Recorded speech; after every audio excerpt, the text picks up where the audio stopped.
ನಾಳೆ ಬೆಳಗಾಗ್ತಾ ಇದ್ದಂತೆ ಕರ್ನಾಟಕ ಬಂದ್ ಆಗಲಿದೆ ನಿಜ. ಆದರೆ ಇಂದೇ ಬಂದ್ನಿಂದ ಹಲವು ಸಂಘಟನೆಗಳು ದೂರ ಉಳ್ಕೊಂಡಿವೆ.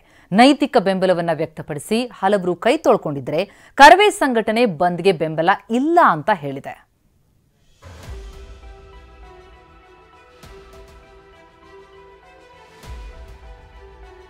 ಮೆಟ್ರೋ ಸಂಚಾರ ಅಬಾಧಿತ, ಹೋಟೆಲ್ ಸೇವೆ ನಿಶ್ಚಿತ,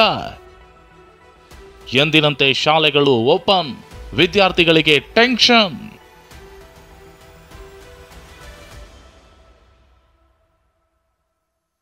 ಕನ್ನಡ ಸಂಘಟನೆಗಳು ಕರೆ ಕೊಟ್ಟಿರೋ ಬಂದ್ಗೆ ಪ್ರಮುಖ ಕನ್ನಡ ಸಂಘಟನೆಗಳೇ ಬೆಂಬಲ ಕೊಟ್ಟಿಲ್ಲ. ನಾರಾಯಣಗೌಡ, ಪ್ರವೀಣ್ ಶೆಟ್ಟಿ ಬಣದ ಕರ್ನಾಟಕ ರಕ್ಷಣಾ ವೇದಿಕೆ ಸಂಘಟನೆಗಳು ಬಂದ್ ಬೆಂಬಲಿಸಿಲ್ಲ.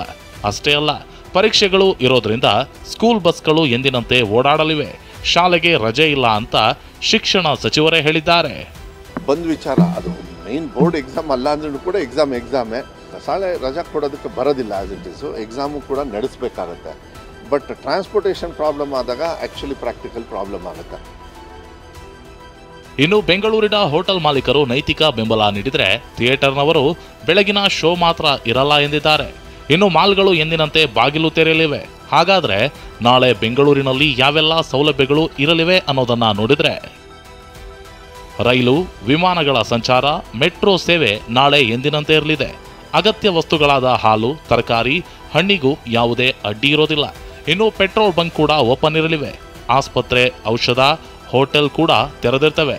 ಶಾಲೆ, ಸರ್ಕಾರಿ ಕಚೇರಿ, ಖಾಸಗಿ ಕಚೇರಿ ಕೂಡ ನಾಳೆ ಎಂದಿನಂತೆ ಬಾಗಿಲು ತೆರೆದಿರುತ್ತವೆ. ಪಾರ್ಕ್, ಮಾಲ್, ಥಿಯೇಟರ್ಗಳು ಕೂಡ ಎಂದಿನಂತೆ ಬಾಗಿಲು ತೆರೆದಿರಲಿವೆ. ಮರಾಠಿ ಪುಂಡರ ಅಟ್ಟಹಾಸಕ್ಕೆ ಬ್ರೇಕ್ ಹಾಕಲು ಕರೆ ಕೊಟ್ಟಿರೋ ಕರ್ನಾಟಕ ಬಂದ್ಗೆ ಕರಾವೇ ಸೇರಿದಂತೆ ಹಲವು ಸಂಘಟನೆಗಳು ಬೆಂಬಲ ನೀಡಿಲ್ಲ. ವಿನಯ್ ಕುಮಾರ್ ಕಾಶಪ್ಪನವರ್, TV9 ಬೆಂಗಳೂರು.